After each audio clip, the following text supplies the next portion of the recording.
Continue on in our Father's Word. This is Ezekiel 40.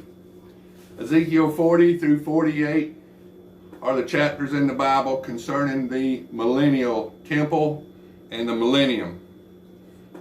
2 Peter 3, verse 8. 1,000 years to man is like one day to God, and one day to God is like 1,000 years to man.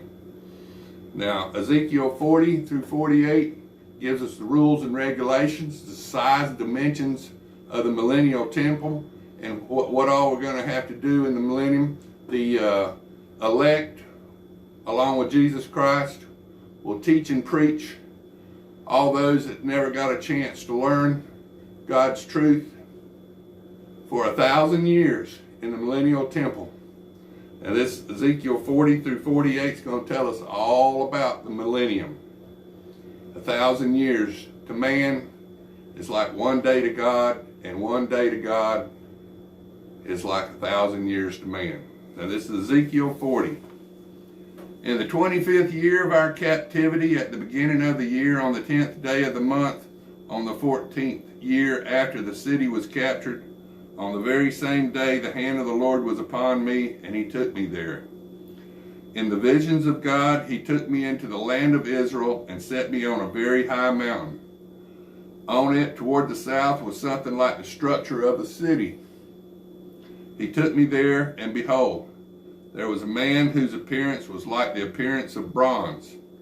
He had a line of flax and a measuring rod in his hand, and he stood in the gateway. And the man said to me, Son of man, look with your eyes and hear with your ears, and fix your mind on everything I show you. For you were brought here so that I might show them to you. Declare to the house of Israel everything you see. Now there was a wall all around the outside of the temple. In the man's hand was a measuring rod 6 cubits long, each being a cubit and a half hand width. And he measured the width of the wall structure, 1 rod, and the height 1 rod.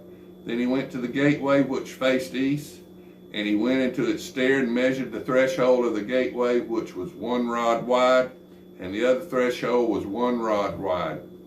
Each gate chamber was 1 rod long and 1 rod wide.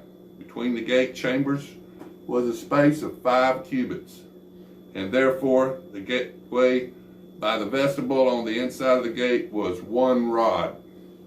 He also measured the vestibule of the inside gate 1 rod. Then he measured the vestibule